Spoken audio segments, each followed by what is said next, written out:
Assalamualaikum warahmatullahi wabarakatuh. Selamat malam teman-teman penggali misteri. Untuk malam ini segmennya tentang pusaka.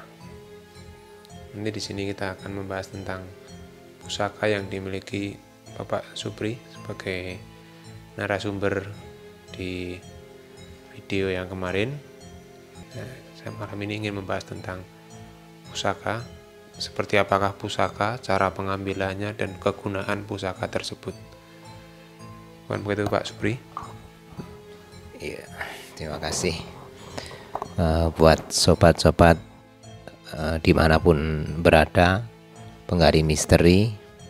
Pada malam ini saya akan mencoba menerangkan kapan pusaka ini saya dapat, kemudian bagaimana cara pengambilannya, dan juga kegunaan dari ketiga pusaka ini. Di sini ada 3 pusaka yang terdapat, yang dulunya pengambilannya sangat tidak mudah karena memang pusaka tersebut benar-benar berkodam sangat tinggi.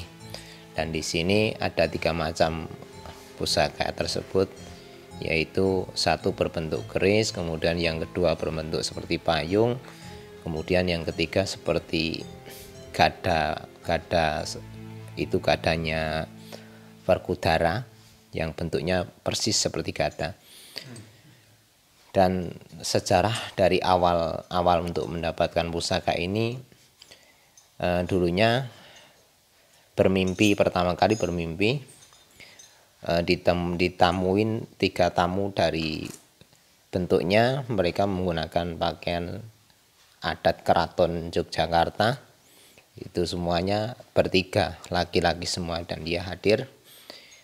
Dia ingin ikut di sini, kemudian apapun pekerjaannya dia siap mengabdi untuk bersama saya. Itu yang pertama. Kemudian yang kedua sama juga, itu mimpi mendapatkan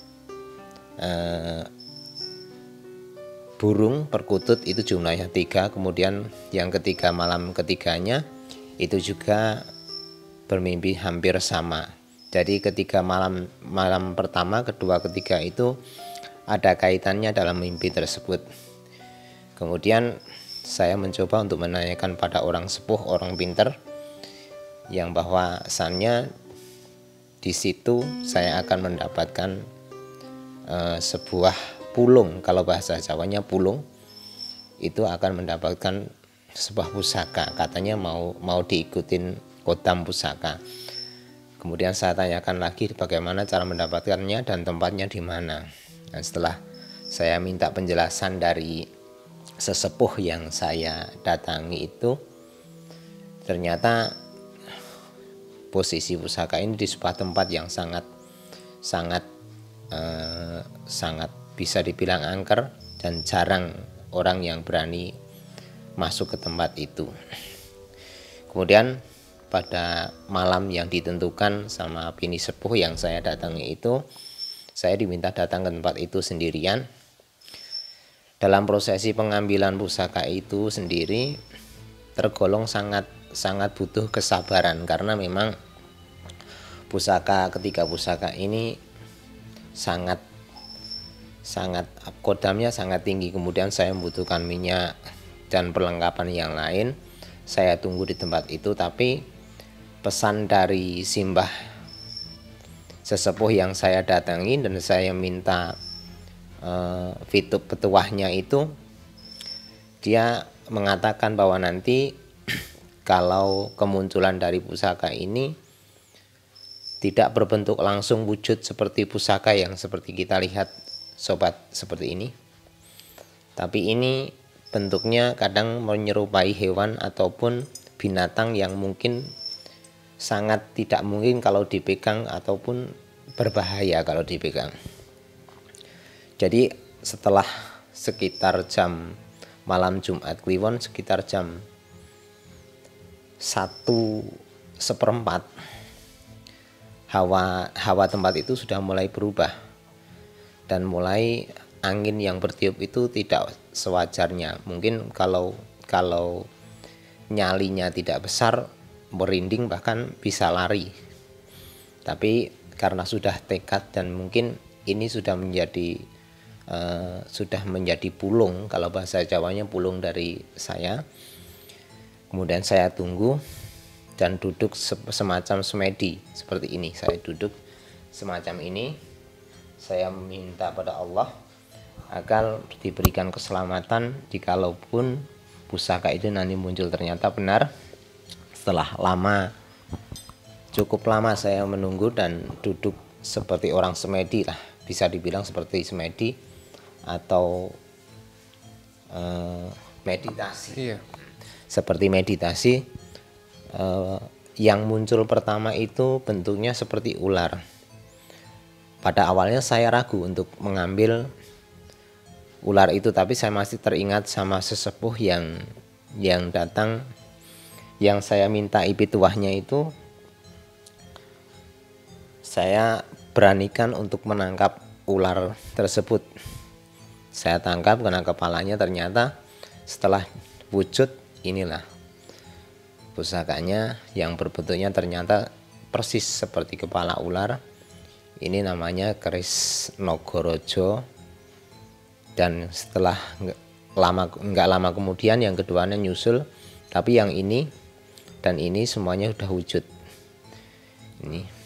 Ini yang sudah berwujud, wujud pusaka. Tapi yang ini yang pertama tadi bentuknya ular kecil. Tapi kalau di sini ular itu ular berbisa, karena ular itu kalau orang Jawa, di kampung sini mengatakan ular itu ular weling, yang mungkin sangat populer kalau di kalangan masyarakat Jawa. Ular weling atau welang itu sangat berbahaya, bisa mematikan. Tapi karena memang mungkin kodam dalam pusaka ini memang sudah mau ngikut saya, kemudian saya tangkap dan ternyata berubah wujud menjadi seperti ini. Berarti sebelumnya menjelma menjadi makhluk hewan itu, Pak? Iya, jadi pertama munculnya pusaka ini tidak langsung wujud seperti ini.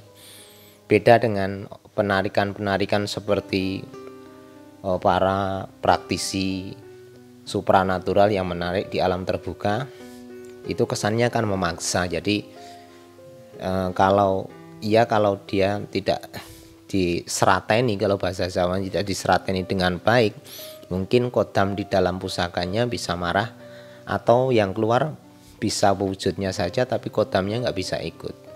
Tapi kalau ini, kalau seperti yang saya alami ini, semuanya jelas dan pasti bahwa memang dari pihak kodam pusakanya ini pun memang mau ngikut. Jadi nggak ada masalah, nggak ada problem. Insya Allah selamat, insya Allah nggak ada bahayanya gitu. Ini untuk penggambaran tempat pengambilan ini masih di dekat sini, dan bisa digambarkan tempatnya itu di suasana seperti apa, apakah di perkuburan atau di pohon besar atau di sungai atau di batu, Pak?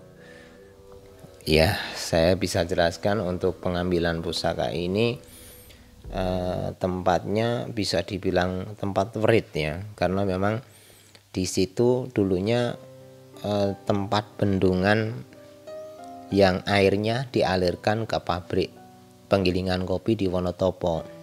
Jadi di situ banyak sekali tumbal-tumbal yang disarankan di situ untuk dijadikan tumbal sebagai penguat bangunan tersebut. Jadi kurang lebihnya ada 30-an 5 orang lebih yang menjadi tumbal di situ. Jadi memang dibilang sangat angker. Kalau hawa di situ itu kalau siang pun terasa banget, itu aura gaibnya luar biasa kuatnya. Jadi memang mungkin kodam dari pusaka ini mungkin sudah emang benar-benar mau ngikut di sini sama saya. Pusaka ini sudah berumur cukup lama ya Pak? Kalau umur dari pusaka ini mungkin bisa jadi udah ratusan tahun, karena memang aslinya pusaka-pusaka seperti keris, seperti tombak yang ada di alam terbuka mungkin diambil oleh praktisi-praktisi supranatural, itu jelas itu buatan manusia. Cuman karena memang beda keadaan seperti zaman dulu, itu pusaka dimasukkan ke alam, mungkin dipendam atau ditimbun di suatu tempat, jadi tertimbun akhirnya ada jin yang masuk banyak ke dalam pusaka-pusaka ini, seperti ini. Oh, jadi pusaka itu dulunya juga buatan dari manusia pada zaman itu. Iya, jadi sebenarnya semua pusaka maupun baik itu bentuk keris, baik itu bentuk tombak ataupun apapun itu, kecuali kalau batu akik itu kadang memang asli dari alam, tapi untuk seperti pusaka-pusaka seperti ini aslinya memang buatan para empu dulunya. Jadi dulunya empu itu memang benar-benar tirakatnya tingkat tinggi, sehingga dia mampu membuat sebuah pusaka yang berkodam luar biasa, seperti pusaka-pusaka keraton yang memiliki kodam-kodam sangat tinggi dan sangat luar biasa. Oke, untuk kegunaannya dari benda pusaka ini gimana Pak Supri? Untuk kegunaan dari benda-benda pusaka ini seperti yang ada di sini, 3 macam ini kegunaannya masing-masing berbeda-beda. Yang pertama berwujud keris, ini sebagai wasilah, bisa sebagai wasilah untuk menolong seseorang mungkin yang karena kerasukan jin atau mungkin karena sakit, bisa menjadi wasilah untuk meminta kepada Allah agar penyakit tersebut bisa hilang dari tubuh orang tersebut. Kemudian yang nomor 2 berbentuk seperti godonya Werkudara. Kalau dalam tokoh pewayangan itu Bima atau Werkudara. Ini adalah seperti senjatanya Werkudara. Ini sebagai, bisa dibilang sebagai piandel. Kalau mungkin jalan di suatu tempat kemudian dihadang sekelompok orang, itu bisa dijadikan tameng. Mungkin kalau hanya lahan biasa, dipukul orang, sekali dipukul langsung tepar. Tapi kalau untuk membawa ini insya Allah bisa lebih kuat, dia bisa menjadi tameng. Sekali pukul orang bisa jadi kalau cuman disentil aja bisa, kalau bahasa Jawanya gulung kuming. Kemudian untuk yang ketiganya, ini adalah bentuknya seperti payung. Ini merupakan songsong atau yang bernama payung Tunggul Naga. Ini bisa menjadi wasilah sebagai, kalau ibaratnya payung kan pelindung, ini bisa menjadi wasilah kalau dikala ada orang yang kena perkara, kena masalah, harus butuh dengan berbicara yang mungkin butuh untuk kemenangan dalam berdialog atau dalam berargumen, ini mungkin bisa dijadikan wasilah, insya Allah dia diberikan kemenangan di sini. Itu semuanya gunaan dari ketiga benda pusaka ini. Kemudian untuk perawatannya sendiri Pak Supri, bagaimana benda ini? Untuk perawatan pusaka-pusaka seperti ini biasanya ada banyak orang merawat pusaka tersebut masing-masing. Tapi untuk saya pribadi, pusaka ini saya rawat biasa-biasa saja. Mungkin kalau di bulan-bulan tertentu seperti bulan Suro itu dimandikan kemudian dibersihkan. Terus untuk malam Jumat itu dikasih minyak.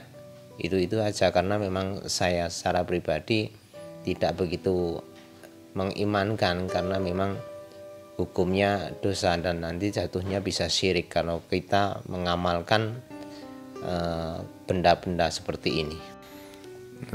Oke, Pak Supri tadi menceritakan bahwa benda pusaka ini bisa didapatkan secara pulung dan atau secara paksa pengambilannya. Itu perbedaannya bagaimana, Pak? Baik, kalau untuk perbedaan dari pusaka seperti pulung dan pengambilan secara paksa di alam terbuka, itu kalau pulung itu benar-benar dari kodamnya mau ngikut ke orang yang mau diikutin itu. Jadi orang yang mau diikutin itu benar-benar orang yang berhati bersih biasanya, kemudian dia sering tirakat, entah itu puasa Senin Kemis atau puasa weton, atau dia ahli tirakat bergadang, terus bergadangnya itu mencari barokah seperti itu. Sedangkan kalau penarikan secara paksa itu biasanya ada kodam di dalam pusaka tersebut memiliki tingkatan masing-masing.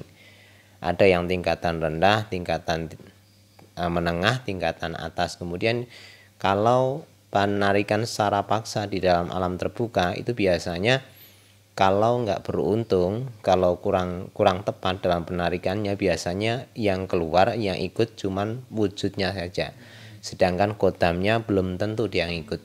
Tapi untuk yang kedua, yang tingkatan ke atasnya, kalau dipaksa secara paksa, penarikan secara paksa, kadang-kadang jika yang menarik itu ilmunya jauh di bawahnya kodam yang berada di dalam pusaka-pusaka tersebut, bisa jadi berakibat fatal. Ada yang mungkin mental, ada yang mungkin muntah darah dan sebagainya. Terus untuk yang tingkatan tinggi itu nggak mungkin, susah pokoknya kalau untuk diambil secara paksa. Kadang-kadang belum sampai di tempat tujuan itu kodamnya udah tahu mau datang ke sini, itu orang mau ngambil paksa. Itu banyak halangan-halangan yang sangat tidak mungkin, sangat sulit untuk mengambil si benda-benda pusaka ini. Kemudian seperti kodam yang memang benar-benar pulung yang ngikut ke kita, itu biasanya dia ngikut ke sini ke orang yang memiliki, yang mau diikutin kodamnya, dia dirawat atau enggak, dia mau, memang dia maunya ngikut sama orang yang mau diikutin itu. Kemudian untuk yang kodam pemaksaan, yang pengambilan paksa, penarikan paksa, itu biasanya kodamnya itu minta sesuatu, kadang-kadang perawatannya juga minta dikhususkan, seperti itu. Istilahnya minta perawatan yang ekstra gitu, karena memang diambil secara paksa. Untuk benda-benda pusaka ini apakah bisa diturunkan kepada anak atau cucu, atau bagaimana, atau kalau mereka tidak berkenan untuk diturunkan, bisa dilebur atau dipindah ke tempat yang lain, Pak? Bagaimana? Baik, untuk pusaka-pusaka seperti ini, semacam ini, biasanya kalau yang memang benar-benar pulung itu biasanya bisa diwariskan, tapi tergantung juga dengan anak turunnya, anak, cucu ataupun buyut dan seterusnya. Itu dia ahli dalam bidang tirakat atau tidak. Kalaupun tidak ahli di bidang tirakat, kadang-kadang tidak kuat. Dari keluarga yang ada yang sakit-sakitan, terus ada penampakan yang tidak diharapkan secara tiba-tiba, mungkin seperti itu. Jadi bisa diwariskan, tapi seberapa jauh tingkat tirakatnya, seperti itu. Terus untuk pusaka-pusaka seperti ini, kalaupun tidak dari keturunannya tidak bisa diwariskan, bisa dititipkan ke orang yang jauh lebih tahu tentang pusaka. Karena memang pusaka-pusaka seperti ini, perkodam seperti ini, tidak mudah dalam perawatannya, atau bisa jadi kalau memang tidak ada yang berkenan untuk merawat, bisa dilarung. Kalau dalam bahasa Jawanya dilarung itu dibuang di kali yang alirannya kali deras, kemudian nanti hanyut bersama air itu, nanti entah itu di batu, entah itu di pohon besar, akhirnya bersemayam di tempat-tempat seperti itu.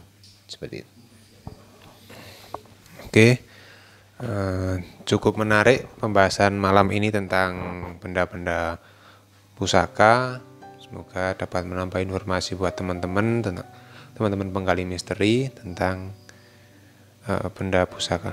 Apakah ada pesan Pak Supri untuk tentang benda pusaka ini buat teman-teman penggali misteri? Baik, untuk pesan dari saya, mungkin benda-benda seperti pusaka, benda-benda pusaka seperti ini ya, ataupun benda-benda yang berkotam, sebaiknya jangan diambil atau ditarik dengan paksa dari alam. Biarkan dia di alamnya. Kemudian kalaupun dari kotam tersebut mau ikut, itu merupakan satu pulung, itu mungkin akan lebih tentram dan akan lebih damai kita dapatkan. Dan kemudian jikalau sobat-sobat penggali misteri ada yang memiliki benda-benda pusaka yang berkotam seperti ini, sebaiknya kalau memang belum jelas dan belum paham tentang perawatan pusaka-pusaka seperti ini, diminta agar datang ke tempat orang yang lebih tahu, agar perawatan dari benda-benda pusaka seperti ini akan lebih jelas dan manfaatnya pun akan lebih baik. Oke, terima kasih Pak Supri. Penjelasannya sudah cukup jelas untuk malam ini. Mungkin sampai sekian. Buat teman-teman yang belum subscribe, untuk bisa subscribe, like, and share, untuk bisa lebih membangun channel ini biar kami semangat membuat konten-konten yang lain. Terima kasih Pak Supri untuk waktunya.